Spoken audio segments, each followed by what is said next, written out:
நீதிமொழிகள் 24ஆம் அதிகாரம். பொல்லாத மனுஷர் மேல் பொறாமை கொள்ளாதே, அவர்களோடே இருக்கவும் விரும்பாதே. அவர்கள் இருதயம் கொடுமையை யோசிக்கும், அவர்கள் உதடுகள் தீவினையை பேசும்.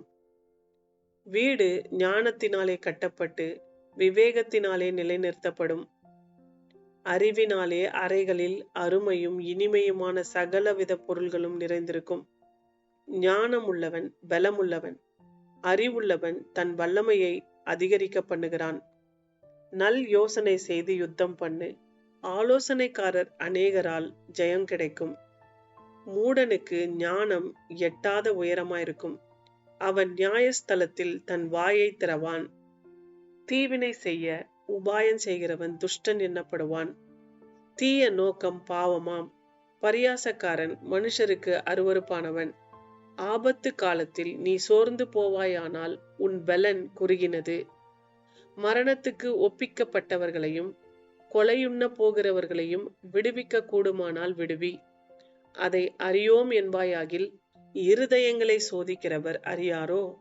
உன் ஆத்துமாவை காக்கிறவர் கவனியாரோ? அவர் மனுஷருக்கு அவனவன் கிரியைகளுக்கு தக்கதாக பலனளியாரோ? என் மகனே, தேனை சாப்பிடு, அது நல்லது. கூட்டிலிருந்து ஒழுகும் தேன் உன் வாய்க்கு இன்பமாயிருக்கும். அப்படியே ஞானத்தை அறிந்து கொள்வது உன் ஆத்துமாவுக்கு இன்பமாயிருக்கும். அதை பெற்றுக்கொண்டால் அது முடிவில் உதவும்.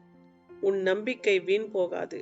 துஷ்டனே, நீ நீதிமானுடைய வாசஸ்தலத்துக்கு விரோதமாய் பதிவிராதே. அவன் தங்கும் இடத்தை பாழாக்கி போடாதே. நீதிமான் 7 தரம் விழுந்தாலும் திரும்பவும் எழுந்திருப்பான். துன்மார்க்கரோ தீங்கிலே இடருண்டு கிடப்பார்கள். உன் சத்துரு விழும்போது சந்தோஷப்படாதே, அவன் இடரும்போது உன் இருதயம் களி கூறாதிருப்பதாக. கர்த்தர் அதை காண்பார், அது அவர் பார்வைக்கு பொல்லாப்பாயிருக்கும். அப்பொழுது அவனிடத்து நின்று அவர் தமது கோபத்தை நீக்கிவிடுவார். பொல்லாதவர்களை குறித்து எரிச்சலாகாதே, துன்மார்க்கர் மேல் பொறாமை கொள்ளாதே. துன்மார்க்கனுக்கு நல் முடிவு இல்லை, துன்மார்க்கருடைய விளக்கு அணைந்து போகும். என் மகனே, நீ கர்த்தருக்கும் ராஜாவுக்கும் பயந்து நட. கலகக்காரரோடு கலவாதே, சடிதியில் அவர்களுடைய ஆபத்து எழும்பும். அவர்கள் இருவரின் சங்காரத்தையும் அறிந்தவன் யார்? பின்னும் ஞானம் உள்ளவர்களின் புத்திமதிகள் என்னவெனில், நியாயத்திலே முகதாட்சண்யம் நல்லதல்ல. துன்மார்க்கனை பார்த்து நீதிமானாயிருக்கிறாய் என்று சொல்லுகிறவனை ஜனங்கள் சபிப்பார்கள், பிரஜைகள் அவனை வெறுப்பார்கள்.